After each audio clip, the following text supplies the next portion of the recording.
All right, guys, we're talking matrix multiplication today, where we're taking multiply one matrix times another one, all right? So, but when we can do this, when we can multiply matrices together, what we have to remember is what their dimensions are, all right? So real quick, let me write these out for you.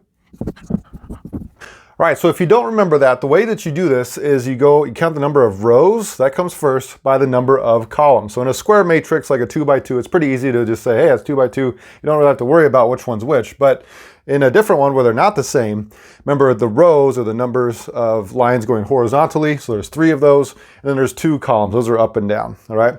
So this would be like a 3 by 2, whereas this one is a 2 by 3 matrix, okay? Once we know that, then it's really easy to determine if we can multiply these together. And all you have to do is look at what their dimensions are.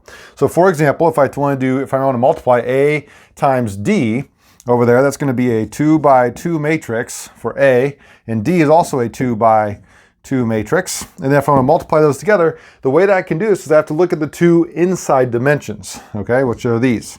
If they match up, then you can multiply those together. So here it is possible. So my answer, can I multiply these together? The answer is yes. I can multiply those together. And then the dimension of what you would get when you do the multiplication is what's left over. In this case, it's also a 2 by 2. So that one's not very interesting. It's just a square matrix times another square matrix, 2 by 2 times 2 by 2, and you end up with a 2 by 2. Okay, let's see if we can do something a little bit more interesting. Well, first off, let's see if we can do B times A. All right, letter B is a 3 by 3, or 3 by 2, oops, 3 by 2 matrix. Okay, and letter A is a 2 by 2, so times a 2 by 2. And the middles, yes, they match up, so it is possible to multiply those together. I'd say yes.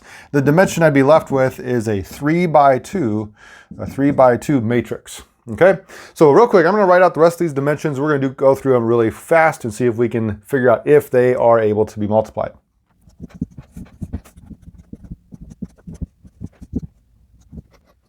All right, I think I got those all written down here. So let's see if their middles match up. Let's see, in letter A times B, this next one, those are not the same middle numbers. One's a 2 and one's a 3, so this would not work. Those cannot be multiplied. One quick thing that's interesting about that is B times A works, but A times B does not work. Okay, up until this point in your math career, you've probably noticed that multiplication, you go forward and backwards, right? 2 times 5 is the same as 5 times 2. They're both 10. But with matrices, that does not work. It's not what's called commutative. Okay, they don't commute. You can't go forwards and backwards with this type of multiplication. All right, let's go through the others really quick. D times C. Yep, that's going to work, and you're going to end up with a 2 by 3 matrix.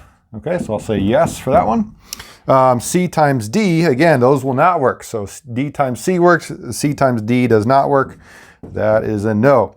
C times A is also a no. That does not work. Letter B times C, yep, those can be multiplied together. And you're going to end up with a 3 by 3. That's a really big one that you'd be left with. And then lastly, C times B, again, the middles are both 3 there. You'd be left with a 2 by 2. 2 by 2. So these are both yes